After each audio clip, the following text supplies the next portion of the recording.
So when I was preparing for this, which is a daunting task, and being that I have a deep personal attachment to this place, and I've been sitting where all of you were sitting, I wanted to impart some words of wisdom that you could carry into the world. And so I have a story, and it's my own story, and it's deeply personal. And I hope it fits the bill, and I hope you can take some points of wisdom from this.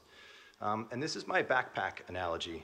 And this is an actual analogy that has guided me since I was 25 years old. And I will ask everybody to take a moment for some visualization. And as you know, I was an art history major. So since I was 25, I have pictured myself climbing a mountain, specifically the Presidential Range in New Hampshire, just below tree line on a rocky, craggy trail, Bear Mountain up ahead. I'm trekking up the mountain. I can't really see the summit. I can see a couple of twists and turns. I can see some cairns out ahead. It's chilly, the sun is bright, and the trail is wet from the morning dew. And on my back is a hand-woven wooden pack basket with an open top. It has straps that are about 1.25 inches wide, and they are just wide enough to distribute the load, but they are narrow enough that as I load that pack, I can feel the weight on my shoulders. And I imagine that as I'm climbing this mountain and working through my life, I'm throwing things into that backpack at all times, experiences, skills, knowledge, all along the way. And periodically, figuratively, I stop hiking and I take off that pack and I empty out the contents and I review what skills and experiences are in there. And I think about the skills and experiences I want to add, where I want to go, where am I qualified to go. And I've used this thought process for every single major career or life event that I've made since I was 25, and it continues to serve me well. I'm going to share you a couple of transformative examples. Before that, I'm just going to take you through a couple examples of building my career with that pack basket as you think about amassing your experiences you head out into the world. In '96, at the age of 26, I moved from marketing at AT&T to a sales job at a small business in Portland, Maine. At that time, when I looked at the contents of my backpack, what I saw were marketing skills, but in a very comfortable environment. And I could see that I had not tested myself with a job that rewarded effort and skill directly with compensation, a job like sales. And I decided to make a big leap. After 9/11 in 2001, I reflected on what changes I wanted to make in my life. And when I took my backpack off, I saw that I had lots and lots of travel experiences, and they were taking me away from my home and my young family. And so I made the move to my very first retail job, deciding that I wanted to stay in Maine and be closer to home. After several years of loving retail as a marketer, I looked forward to a long career staying in retail. And I took off my backpack and I saw that I had marketing experience. But when I looked at others around me, and I looked at the leaders that I respected, I saw that they had merchandising, operations, and other pieces of skills and experiences. And they were much more holistic and well-rounded than I was. And so for the next few years, I pushed for merchandising and operation roles to try to round out my skill base. A few years after that, when I reviewed the experiences in my backpack, I realized that I wanted general management experience. All of my experiences had been very task-oriented and strategic, but I had missed the ability to manage, motivate, or lead a large, diverse group. And so I pursued general management jobs. And through all of those experiences, I threw into my backpack things like resilience, fortitude, humility, empathy, transparency. And I used that backpack to build a diverse and interesting set of skills and experiences that I knew I'd be able to use as my career progressed into bigger and more complex roles.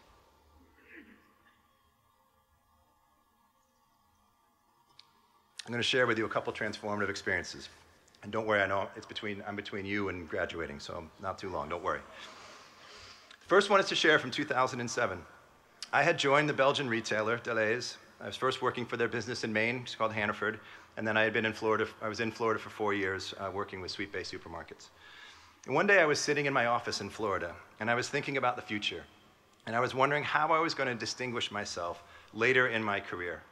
And I emptied out my backpack, and I saw a common set of experiences, homogeneity in my work and in my life. I had no real distinguishing features. By another word, I clearly had no diversity.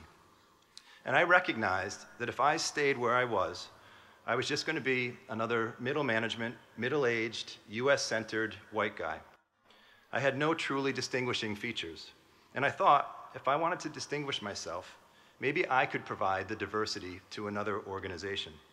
If I was the one who was different, I'd learn a new set of skills and experiences. I would develop a much stronger sense of empathy, an appreciation of the challenges and the opportunities from being different, and I could differentiate myself in business with a new perspective. I talked it over with Lynn. Megan and Sarah were 5 and 7 at the time, and they seemed okay with it, and it led to the decision to move from Florida to Belgium. And I became the only non-Belgian in the Belgian business, learning the intricacies and the complexities of the company culture, the country culture, learning and working in French and Dutch, figuring out how to live, work, survive, and thrive in a foreign land as a family. And into my backpack went many deep cultural, business, and international learnings, and the development of my deep empathy for being different in a place that is not your homeland and is fully unfamiliar.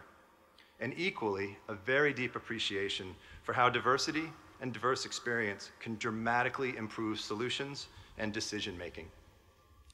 My second example is from 2008. We were living in Brussels, and the 2000 Mumbai bombings occurred. There was bombings of several hotels and a couple community centers. And that morning, we had the BBC on, and they were covering the tragedy. My daughter Megan came downstairs and watched the news for a bit while eating breakfast. The general coverage at the time was that this attack had originated in Pakistan. And at one point, Meg said, "When I get to school this morning, I have to ask Asia what Pakistan is really like." Megan and Sarah were enrolled at an international school with only about 20% Americans, and they had dozens of nationalities in class with them. And a light bulb went off for me. She was not just processing the news. They were connected to the world. They were not simply willing to hear something on the news and believe it. Megan and Sarah were becoming world citizens. And I realized that I was now throwing their experiences into my backpack, and I was seeing the world through their eyes. And that was starting to add to the weight of the backpack. A few years later, my employer was offering to promote me to my first chief role, and it was in North Carolina. And once again, I emptied my backpacks to see what skills and experiences I wanted to add. And what did I see? I saw tons of amazing family experiences from living and traveling in Europe and the Middle East. And at that moment, I decided I would be willing to move laterally, even switch companies, if it meant that we could keep our international adventure alive. We were creating world citizens out of our daughters, and we were bonding deeply as a family. And their growth and our bonding was more important to me than my career. And into my backpack went all of our shared experiences and the responsibility to enrich all of our lives through my work, if that was possible. And that reflection moved us from 3 years in Belgium to 1 year in Shenzhen, China, 3 years in Northern England, back to Shanghai, China. 8 years of adventure and learning. My final story, moving to 2015. We were living in Northern England, cold, dark, and miserable, and the weather was even worse. I was Chief Customer Officer at Asda. I was working incredibly hard in extremely challenging circumstances, intellectually, politically, professionally, and I was miserable. I was a bad husband. I was a poor father. I wasn't working out regularly, and I had absolutely no friends outside of work. I was in the office from 7 a.m. to 7 p.m. And on a quiet Saturday, I turned to my backpack and I emptied it out onto the kitchen table. And this time, I didn't look for the skills that were missing or experiences that I wanted to add. I looked for the things that made me happy. I looked for the things that gave me joy. When and where was I happy to go to work? When was I psyched to get out of bed and go to the office? I looked at a couple of my past work experiences to find those moments of joy. And then I took the time to deconstruct those experiences to see what those component parts were. I found things like mission, values, alignment, transparency, collaboration, laughter, and respect to be the things that I was craving to get back into my work experience. And there's an important lesson here, as you understand. Don't always be obsessed to adding new skills and experiences to move ahead. Take the time to reflect on what you have, when you were happy, when you truly had joy, when were you at your best, and what were the conditions that brought that out for you. Today, I'm in my dream job. I was lucky enough to get it thanks to the merit and experiences and learnings that I've thrown in my pack all along the way. I also have to thank the Bean Board for actually hiring me. And I love the Bean brand, and I always have. L.L. Bean is a company that has a passion for the outdoors, a mission to inspire and enable people to get outdoors, a commitment to serve customers, to sell great products, and to adhere to a powerful set of core values, doing great things for our employees, our customers, and the world. And all of that resonated with me very deeply. And shortly after I got the job, I made another discovery. L.L. Bean sells a product called the Allagash Pack Basket. It's made of woven wooden strips. It has an open top.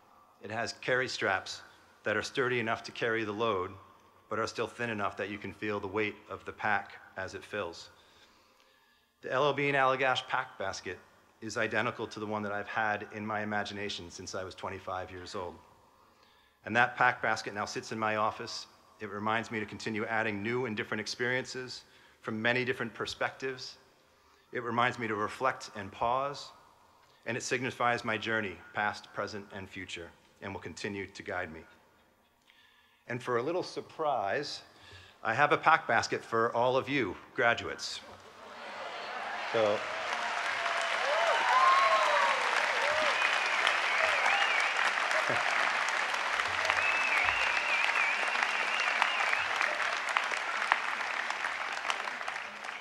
it wasn't for cheap applause, it's meaningful. So, they are handmade in Maine. We have over 500 of them being made now. They will be distributed to you on your address on file at the registrar's office this summer, so we'll get them eventually to you, but they're on their way. Closing thoughts for you. The lessons for you, I hope, thanks.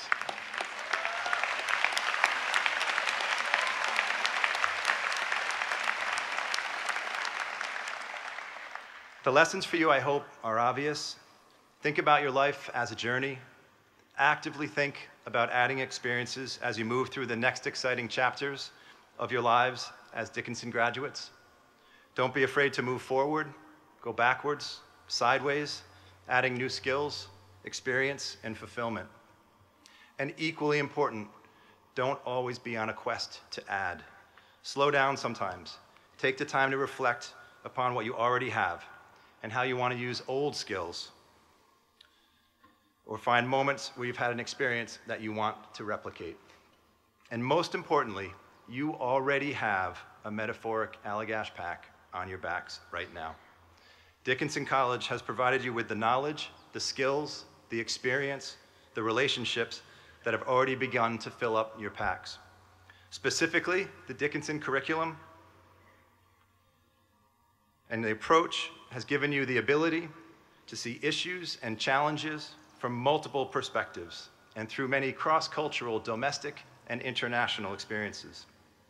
In addition, the Dickinson faculty have distinguished themselves by teaching you through an incredibly valuable interdisciplinary approach that will serve you so well in your lives. Teaching language through art or theater, ethics through physics, international business through climate change, social issues through math, Roman history through computer science, and so on. This approach will allow you to solve from multiple perspectives. Your packs are already loaded with so much. So pick a destination, start moving towards it, start filling your pack with more, and when you hit a crossroads, don't freak out. Just take off your pack, look at what's inside, and decide how you want to navigate from there. Congratulations once again to all of you in the class of 2018.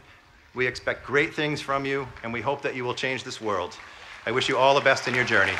Thank you.